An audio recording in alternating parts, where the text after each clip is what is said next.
So, one more edition of Jeff Keighley's Game Awards has come and gone, and what a show it was. Clair Obscur predictably swept through it, winning nearly every category that it was nominated in, which is of no surprise of course, given how, ever since the game landed back in April, it has largely remained on people's radars, driving gaming discourse. I already established my gripes with the Game Awards a couple of weeks ago in a separate video when the nominees dropped, mainly centered on how the awards part of the show is incredibly fake and pointless. How they do barely anything to truly highlight great releases, since their panel of juries and judges are composed of dying game journalism outlets that barely play the damn games that their jobs are centered in, which results in very little variety. Some games are highlighted, but way too many go unrewarded.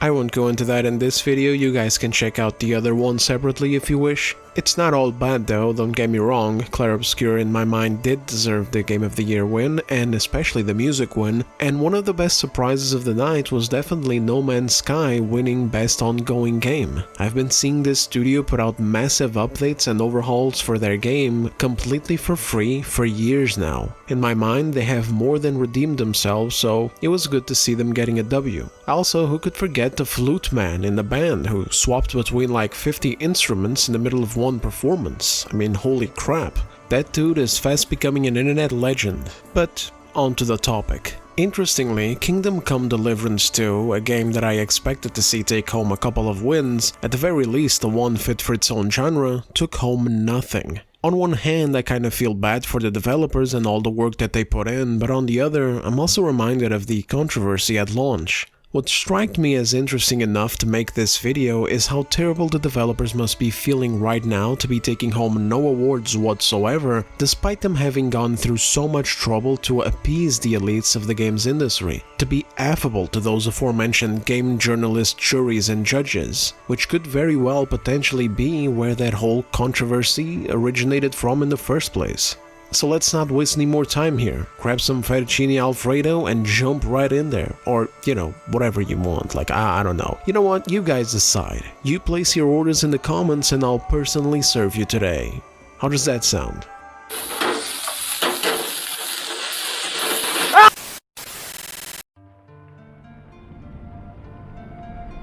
Let's start with the spicy stuff first, the controversy from earlier this year and how it connects. The work Warhorse did on the game itself was phenomenal. It's a classic hardcore RPG fan's wet dream, the kind of thing that makes normies run away scared, but that draws in people looking to get more out of their RPGs. A challenging combat system with a learning curve and many more skills waiting to be unlocked, a layered armor system that matters, various character stats to get affected by gear, skills and even smaller things like how you smell and whether you're hungry, overfed or suffering from food poisoning. Casual survival sim elements deep enough to immerse you even further into the world and demand your attention, but not hardcore enough to be downright annoying and take away from the adventure experience. A deeply reactive open world where your actions have actual consequences via several gameplay systems. Remember, I said actions, not even just choices. Your appearance matters as to how you're perceived and impacts your speech checks, and your reputation, which you can build up by being an honorable man or totally ruined by being a criminal, also matters greatly. Actually, I have two fathers. What? Don't tell me your mother was a loose woman. With other little details thrown in, like the ability to tell an absolutely ridiculous tale to a guard in order to try and get away from being imprisoned. When a guard orders you to do something, you do it right away. So now, first you'll pay, then I'll search you. I really am very sorry, Master Guardsman.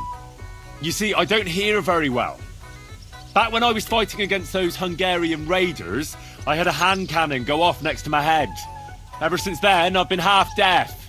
A battle wound, eh? I know how that is. At Nicopolis, my father took a mace to the head so hard his helmet broke in half. And after that, he couldn't hear too well either. And he drooled too. What's that? I said I know all about bad hearing. What? Herring? Is it for supper? Bad hearing. I said I understand. No, not my hand. It's my ears that are the problem. Christ almighty. Get out of here. Let's just forget about this. I don't need to piss, I just went. clear off, or I'll kick your ass out of here. That's right, I damaged my ear. I already told you that. And of course, meaningful side quests and main story quests with various ways to approach them and choices that bear consequences, all in a living world packed with detail, mystery, adventure, and even some historical nuggets for the history buffs out there.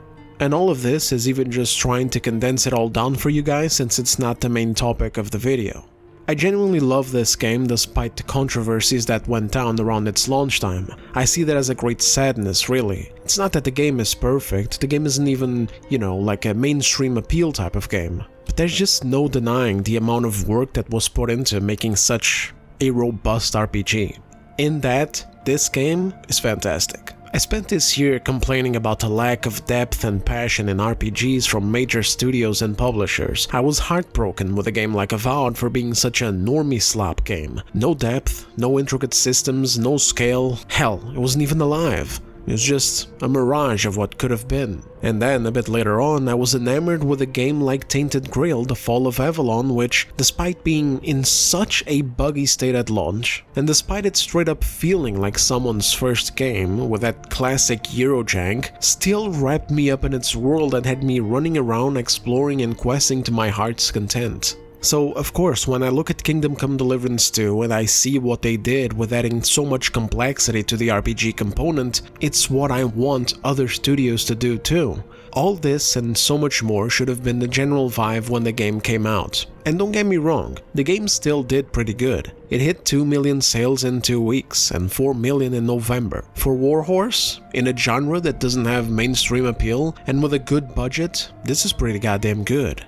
But it could have been even better and had its discourse at launch be nothing but praise, just as it was with Expedition 33, if only these issues hadn't come up.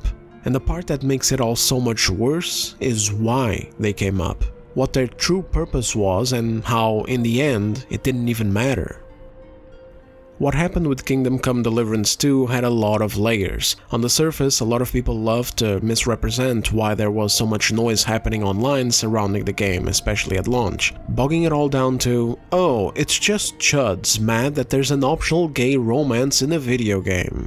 And yes, while the main part of it may have been centered on Henry and Han's romance, this doesn't even scratch the surface. At the time, I made a nearly 1 hour long video going through all of it bit by bit.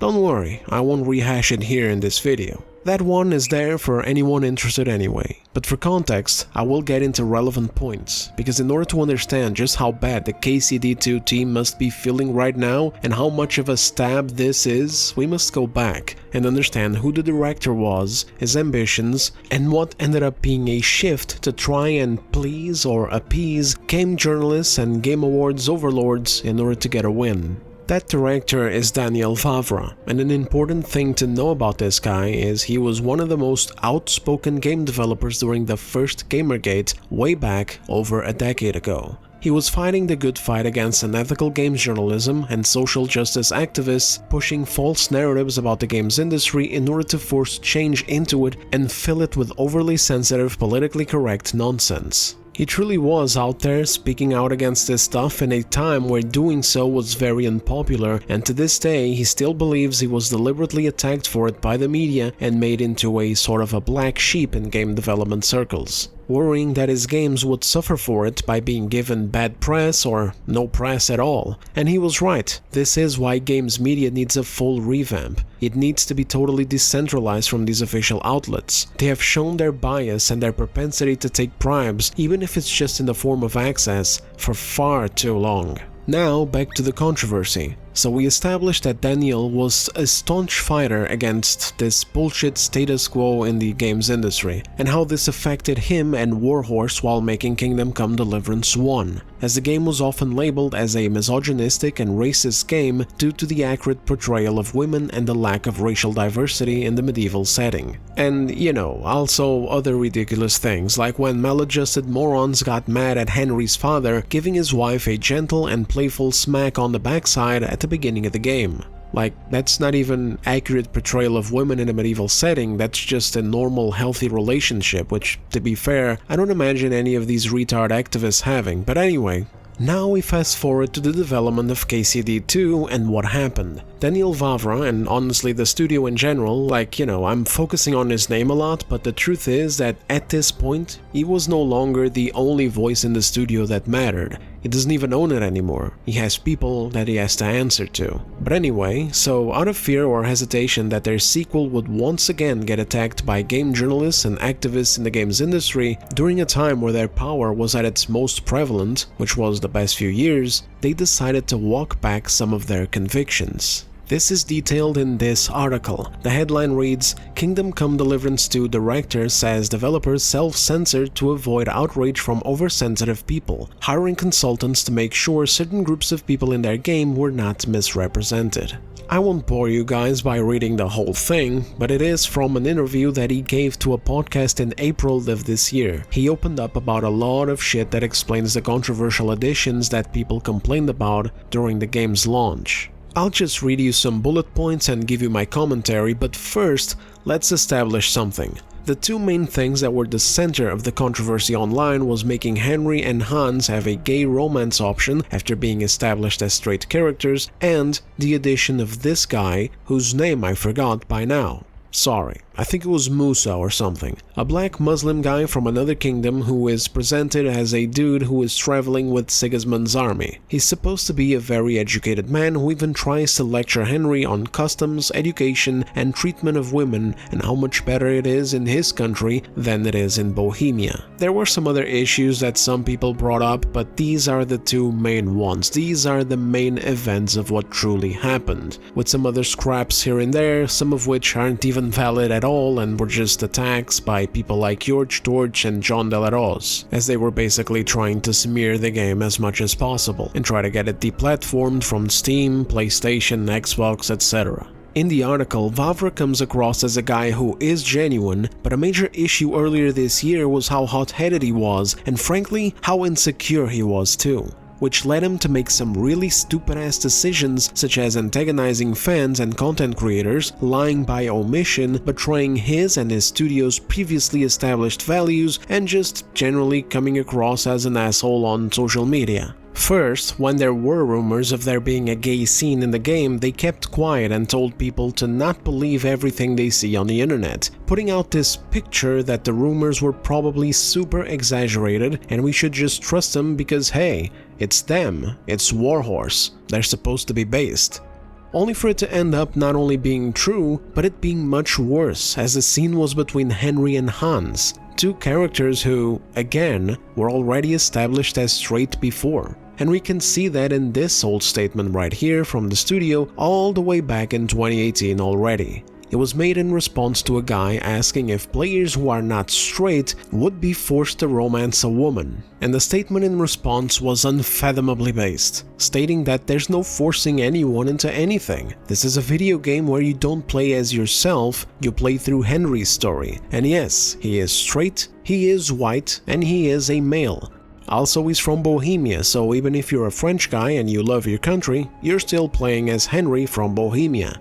If you're in a wheelchair, you'll be able to walk in-game. Henry will have a dog even if you're more of a cat person. You'll play as a Christian man even if you are not Christian yourself. So on, so forth. A totally realist comment that evokes this ideal that games are fiction. We're not meant to see ourselves in every goddamn story, and we shouldn't expect that kind of thing to be there just to be able to enjoy a game. It's a ridiculous obsession from these kinds of people who kept invading the gaming space and forcing this mentality into every damn studio and every damn game that they could get their hands on. But sadly, this statement was then totally disregarded by Daniel Vavra himself, not only just by making Henry gay by player option, but also by saying he doesn't even know who made that comment. He dismissed it as if it didn't matter, even though it spoke as to the studio's original vision and mission, to create great games that dedicate themselves fully to escapism. And what sucked even harder was that at some point, they had some community managers, I think from the publisher side, over on Steam establishing draconian moderation rules in their forums. I think it's draconian, might be draconic, I don't know. Somebody roasted me when I made my first video on this. I said one of the two, I said the incorrect one, and they told me it was about dragons, and it was the other one. But I forgot which one it was. I'm sorry, fella. I could check it out right now, but it's like, I don't know, it's like 2:44 in the morning and I just don't feel like, I'm recording this. Anyway, the point is, they made these ridiculous rules that almost looked like a goddamn meme. It looked like the type of warning signs you'd put in front of an exclusion zone, like a nuclear reactor just went up and opened a portal into the 7th circle of hell or some shit. Like you were about to walk into some kind of savage hellscape, or in case you were already there, you had about 50,000 eggshells laid out on the floor that you had to avoid and get educated on, otherwise you'd get your post deleted and yourself banned for merely addressing no-no topics. And a bunch of other crap, honestly. This was an insane list, guys. I don't even have the full list. I have these pictures, but I don't even have the full thing, which went into shit that's not even related to any topics in the game or anything that was going on. I have no idea what happened here. I don't know whose brain fart it was or whatever. In short, it felt like the kind of thing the developers of Dragon Age Veilguard would do, and he didn't disavow that.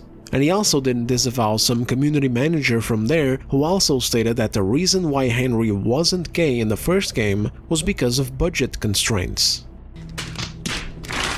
That's a thing that got me back then, honestly, and that I mentioned in my video. How that beautifully articulated old comment is something he'll go back on and disregard, like, who cares? I don't even know who wrote that. Could have been anyone. I didn't say that myself. But the ridiculous actions of community managers from part of the publisher or whatever were fine and didn't require any further comment. He also beefed with some popular content creators who were defending him, which certainly didn't help his case or his image. I remember reading comments saying his attitude online in relation to all of this stuff is what soured them on wanting to buy the game. Because it wasn't just haters, it was even valid concerns and questions from their own community, who pulled up receipts like that comment, and also this one here, of Daniel Vavra way back in the day, 2015 or so, rightfully responding to racist accusations about his game, saying that there is absolutely no racism at all and stating the truth that there were no black people in medieval Bohemia. I have no idea if those people ended up buying the game or not. Like I said in the beginning, the game still did pretty well. 2 million sales in the first 2 weeks, 4 million by November 24th, just a few weeks ago. And I'm glad that it did well because it is a good game. But in this economy, you don't want to cripple yourself with stupid nonsense like this. There are a bunch of games that people can be playing instead of your game, whether it be new games coming out or older games in people's libraries in backlogs and games that they haven't even discovered yet. So in my mind, the last thing a developer would want to do is, look bad and do shit like this. Drive people away rather than towards them. It's not 1958 anymore where there were barely any games around and everybody just had to buy yours. Now there's a shit ton of them. Look, I've been playing right now a game from 2014. That's what I've been playing lately. Bound by Flame. Something I avoided for years and years because it looked like crap, but now, with the games industry going down such a ridiculous path of mediocre games and expensive game prices, this ended up looking great, and that's what I'm playing right now. And honestly, Technomancer might even be next. But anyway, let's move on and let's get to the sauce, because all of this is old news. All this stuff at the time were things Daniel kept dodging and never being honest about, until this interview, which ended up filling all of those gaps and making a lot of sense. Let me quote a couple of lines here.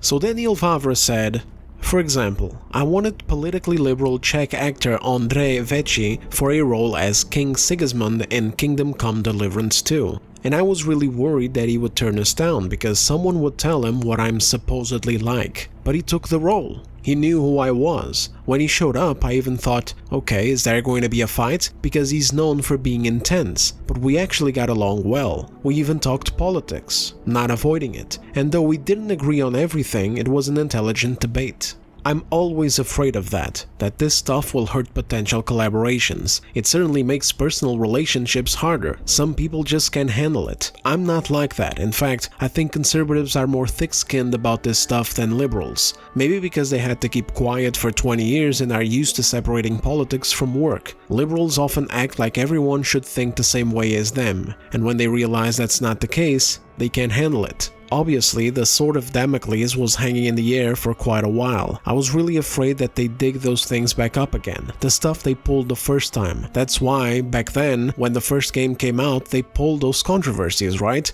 That it wasn't diverse enough, and that there weren't enough black characters in it. So it was only a matter of time before someone did that and started saying, whoa, this guy is a Trump supporter, he's against this and that, he's writing these kinds of texts. And honestly, I really thought that was a serious risk. I was actually ready for the possibility that I might be fired because the company doesn't belong to me anymore. And I said to myself, I was prepared to accept that, because I'm not going to let this drag me down. But what happened in the meantime is that things flipped so much that the other side started attacking us, saying I'm a leftist or whatever. So basically, for the very things we were worried we'd get slammed on by the left, we got hit just as hard, but from the right, because we added some things in response to earlier criticism, but we did it in a historically accurate way. And there we are, the admission that they did indeed add things to the game in response to that earlier criticism, in response to those earlier attacks from the media and activists, in response to that fear of being hounded, sidelined, or smeared by the left-wing dominated games media. And now, before we continue, I'd just like to comment on a couple of things because I didn't cover this back in April. I had moved on from Kingdom Come Deliverance 2 when I was doing other things. The truth is, even this shows ignorance, because it didn't get hit nearly as hard from the right. The right doesn't hold power in the medium like the left does. He doesn't have to be afraid of losing his job over this shit. The way he was afraid of losing his job when making normal fucking statements such as, hey, there were no black people in medieval Bohemia, is not something you would ever have to worry about from the right. The right wouldn't label him and his game as racist over making such a statement. And more importantly, the right doesn't dominate journalism. He never had to worry about his game being buried the same way that he was worried about it happening if he didn't pander to the left. And the right doesn't dominate the Game Awards either. He'd never have to worry about being snubbed because of his game not having enough black characters, but with the left, he actually did. So even in this guy was wrong in framing things poorly, and honestly, this is also partly why I didn't cover this back in April. It's because I wanted to move on and not get mad at this ridiculous shit again. But it was a bit bullshit to be making videos or covering his statements or whatever saying that KCD2 bent the knee while having him come out and say, what are you, retarded? No, we didn't. Everything we put in the game was intended originally. Man, all these people are such grifters, man. All these online grifters are jokes. When it actually turned out that the grifters were right once again. Those changes and additions were not organic. They were put there out of fear for the same thing that happened to the first game. Attacks by the media and zero promotion or unbiased press. And you know what? I get it. The ironic thing is that at the end of the day, I understand this. They spent a lot of money and poured a world of effort while making this fantastic RPG, and they were afraid that they would get shafted by the fucking industry because the industry values pandering and political bullshit over actual work and merit. So I'd get it, and I'd defend them if they had been honest about it. It's not that I would approve their actions, I would much prefer if they just woke up and realized that it doesn't matter. Who gives a shit about what the industry thinks? Who cares about what these award events do? What matters is your sales. But I would have understood at least. I would have at least had that thing where it's like they're being completely honest and transparent with us, but instead they bullshitted people. The last line of the interview is also important. We added some things in response to earlier criticism, but we did it in a historically accurate way. I don't want to sound harsh, but everything that comes after the but doesn't matter. Like, of course gay people exist, it's not historically inaccurate to have them in a game. Shit, the first game already had a couple. But the point was, it wasn't Henry, because Henry was straight, and his relationship with Hans was something far more interesting than romantic nonsense. And of course black people exist in other areas of the world too, so all they really have to do, realistically, is to set up some kind of way to justify them traveling there, which they did. But again, the way they framed it did not matter. What mattered was why they did it. And they did it to conform to the bullshit status quo that they once stood staunchly against. And that is why there was so much controversy over this. It's not merely because of an optional gay romance in an RPG. We've had many of those before and we will have many of them again in the future. It's optional. It doesn't matter for blank slate characters. You pick what you want. It's because it was the changing of an established character's sexuality and the reason to do it. The changing of a narrative that they once defended and now betrayed. And it wasn't because there was a black side character. There's loads of black characters all over video games. Like, what are you stupid? What are we doing here? It was because it was a deliberate choice to take this comment that he once made and walk it back. Bend over to the bullies and hounds that have plagued this fucking industry for years, calling everyone racist for not pandering hard enough to them directly. In short, these additions were seen as a betrayal of Daniel Vavra's values and the studio in general, and as a bending of the knee to a rotten system that will keep on existing as long as studios and companies keep giving them power and relevance by doing this same thing. And also a rotten system that has been treating us like crap and failing the games industry for years now, which feels like an even worse kind of betrayal. So now we go back to the beginning. We see how the games media and activists in the industry got to Daniel Vavra and the studio during the first Gamergate and the release of their first game. We see how it affected them and prompted them to, at the very least, be more mindful of these creative restrictions and purity tests that they impose. And we see how it made them be more open to adapting to it with their sequel here. We also see how they built a terrific game from the ground up. Again, this game is not a mainstream appeal game, it has many systems that bother people and has an inherently slow pacing that is not for everyone. There's a lot of people who start playing this game, they come across the lockpicking system for the first time, they uninstall it, and throw the game out the window immediately. It's a thing.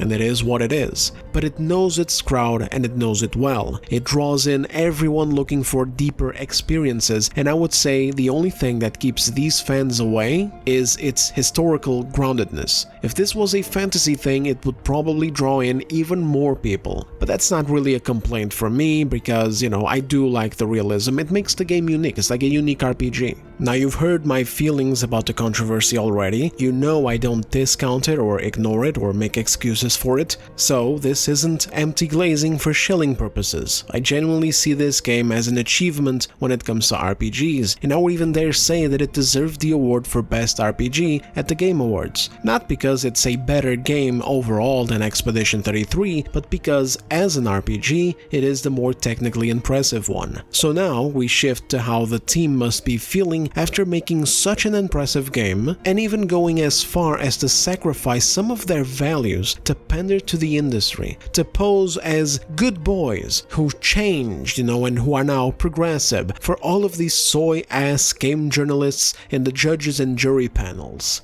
and get nothing in return. Boy, oh boy, that must have stung, because they probably felt hopeful about it. After all, the game journals loved the things that they did to the game. I even remember how IGN wasted no time at all to spam this picture all over their social media the moment the embargo was lifted. No, not a review type of thing, not a reflection, not a quest guide, nah, nope. Just this picture of Henry and Hans kissing, and a guide of how to do the romance. They didn't even care about how this spoiled the fuck out of the game, as it featured a scene that happens near the end. They didn't even care about spoiling the surprise, no, none of that stuff. They just went full steam ahead with this picture. And it carried on for weeks too. I remember wanting some quest guides and stuff for more obscure things to find in the game, and also results of other options in different quests, and every time I tried to search something to do with these kinds of guides in these websites, all I got from these outlets were articles about how to be gay with Hans Capon,